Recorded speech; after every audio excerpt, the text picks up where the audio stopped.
విధ్వంసం, ఆర్థిక విధ్వంసం అంటే ఇది. మరోవైపున ఆంధ్ర రాష్ట్రాన్ని సుస్థిర రాష్ట్రంగా మార్చేందుకు, ఆంధ్ర రాష్ట్రం పొటెన్షియల్ను పెంచేందుకు ఒక విజన్తో రాష్ట్రానికి తన సొంత వనరులు పెరిగేలా శాశ్వత ప్రాతిపదికన రాష్ట్రం మెరుగ్గా ఉండేందుకు పోర్ట్ బేస్డ్ ఇండస్ట్రియలైజేషన్ తీసుకొచ్చే క్రమంలో భాగంగా ఆంధ్ర రాష్ట్రం ఎప్పుడూ చూడని విధంగా మా హయాంలో, అంటే వైఎస్ఆర్సిపి హయాంలో ఏకంగా 4 పోర్ట్లను కట్టడం మా హయాంలో జరిగింది.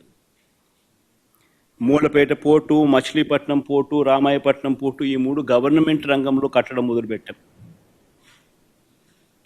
ఇందులో దాదాపుగా రామాయపట్నం పోర్టు అయితే దాదాపుగా 75-80% దాదాపుగా అయిపోయిన పోర్టు ఇప్పటికే. అప్పట్లోనే నాతోనే ఎలక్షన్ కోడ్ రాకపోయిందంటే మొదటి షిప్పును కూడా రామాయపట్నం పోర్టులోకి తీసుకొచ్చేవాళ్ళం. మూలపేట, మచిలీపట్నం దగ్గర కడతా ఉన్న పోర్టులు కూడా చాలా వేగంగా జరుగుతూ ఉన్నాయి. దాదాపుగా 35-40% పనులు 2 చోట్ల కూడా వేగవంతంగా కూడా అయిపోయిన పరిస్థితులు. 10 ఫిషింగ్ హార్బర్లు నిర్మించే కార్యక్రమాలు కూడా వేగంగా జరుగుతూ ఉన్నాయి.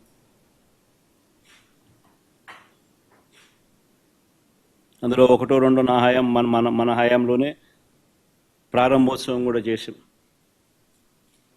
ఇంకొకటి మన హయాంలో పూర్తయింది, ఎలక్షన్ కోడ్ వల్ల మనం చేయలేకపోయినాం.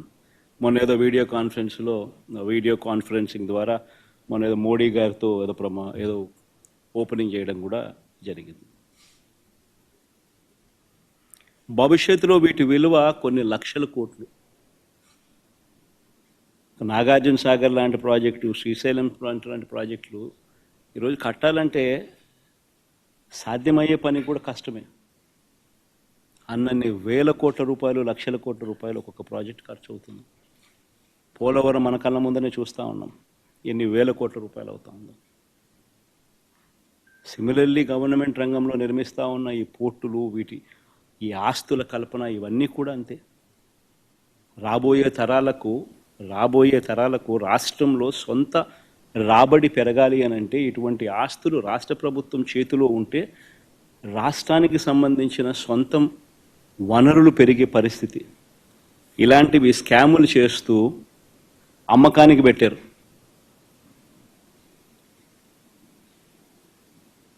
ఆల్రెడీ ఫైనాన్షియల్ టైఅప్ అయిపోయి ఉన్న ప్రాజెక్టులు ఇవన్నీ. ఎవరు దీనికోసం ఫైనాన్సెస్ కోసం ఎతకాల్సిన పర్ల. ఆల్రెడీ డబ్బులు వచ్చి బ్యాంకుల్లో కూర్చొని, డబ్బులు వచ్చి మ్యారిటైమ్ బోర్డ్ అకౌంట్లో కూర్చొని ఉన్నాయి. బ్యాంకులు ఆల్రెడీ టైఅప్ చేస్తున్నాం. ఊరికే డబ్బులు డ్రా చేసుకుంటా కంప్లీట్ చేసేస్తా పోతా అంటే ఈ సంవత్సరంలో రామాయపట్నం పూర్తిగా ప్రారంభోత్సవం చేసేయచ్చు. మిగతాది వితిన్ 1 ఇయర్లో, వితిన్ 1.5 ఇయర్లో మిగతా 2 కూడా పూర్తయిపోతాయి. ఫిషింగ్ హార్బర్ల పరిస్థితి అంతే.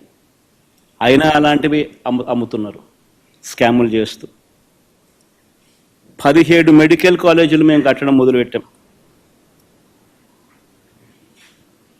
మన రాష్ట్రానికి ఉన్న biggest problem is tertiary care. ఈ టెరిషరీ కేర్ అన్నది మన రాష్ట్రం హైదరాబాదు, బెంగళూరు, చెన్నై వంటి రాష్ట్రాలు, పెద్ద పెద్ద నగరాలు మనకు లేనందువలన టెరిషరీ కేరు మన ప్రజలకు జిల్లా హెడ్ క్వార్టర్స్లో అందుబాటులోకి తీసుకొని రావడం కష్టం. ప్లస్ హైదరాబాదు, బెంగళూరు, చెన్నై వంటి నగరాలు మనకు లేనందువలన ప్రైవేట్ పెట్టుబడులు ఉత్సాహంగా వచ్చి పెట్టే పరిస్థితి కూడా కష్టం. సో పేదవాడికి ఎక్కడైనా మల్టీ స్పెషాలిటీ హాస్పిటల్స్ అందుబాటులోకి రావాలి అని అంటే గవర్నమెంట్ పూసుకొని పేదవాడు ఇబ్బంది పడకూడదు అన్న ఆరాటంతో, ఎందుకనంటే ఉట్టి హాస్పిటల్ వైబిలిటీ రాదు. హాస్పిటల్కు teaching, if it is made as a teaching hospital, medical కాలేజ్తో ఆ హాస్పిటల్ అనుసంధానం అయితే పీజీ సీట్స్ వస్తాయి, పోస్ట్ గ్రాడ్యుయేట్ చిల్డ్రన్ అందుబాటులోకి వస్తారు, డాక్టర్లు చదువుతూ ఉన్న వాళ్ళు అందుబాటులోకి వస్తారు, నర్సులు చదువుతూ ఉన్న వాళ్ళు అందుబాటులోకి వస్తారు, వాళ్ళందరూ అక్కడ ఇంటర్న్షిప్ చేస్తారు, హాస్పిటల్ ఖర్చులు తగ్గుతాయి, సూపర్ స్పెషాలిటీ హాస్పిటల్స్కి సంబంధించిన ప్రొఫెసర్లు అందుబాటులో ఉంటారు. ఇవన్నీ దృక్పథంతో 17 మెడికల్ కాలేజీలు ప్రతి పార్లమెంటుకు ఒక మెడికల్ కాలేజ్ ఉండేట్టుగా వాటినన్నింటినీ జిల్లా హెడ్ క్వార్టర్స్ని వాటినన్నింటినీ జిల్లాలుగా చేసి ప్రతి పార్లమెంటును ఒక జిల్లాగా చేసి 17 కొత్త మెడికల్ కాలేజీలు మేము శ్రీకారం చుడితే అందులో 5 మెడికల్ కాలేజీలు మేము అప్పటికే ప్రారంభోత్సవం చేస్తే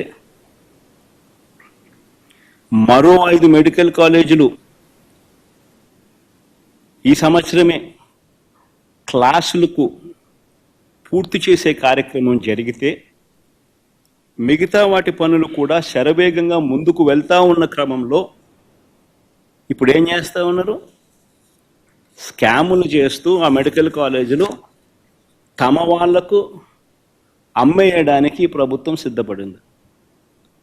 ఆశ్చర్యం కలిగించే విషయం, కేంద్ర ప్రభుత్వం బడ్జెట్లో 75,000 మెడికల్ సీట్లు మేము క్రియేట్ చేస్తాం వచ్చే 5 సంవత్సరాలలో. ఈ సంవత్సరం 10,000 మెడికల్ సీట్స్ మేము ఇవ్వడానికి సిద్ధంగా ఉన్నాము, ఇవ్వబోతున్నాము అని చెప్తా ఉంటే ఒక్క మన ఆంధ్ర రాష్ట్రం మాత్రమే మనకు ఇస్తామన్న సీట్లు మాకు వద్దు అని చెప్పి కేంద్ర ప్రభుత్వానికి వెనక్కి లేఖ రాసిన ప్రభుత్వం దేశంలో ఏదైనా ఉందంటే అది ఒక ఆంధ్ర రాష్ట్రమే.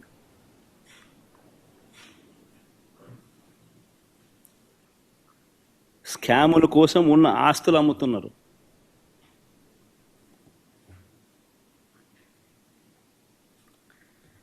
చంద్రబాబు గారి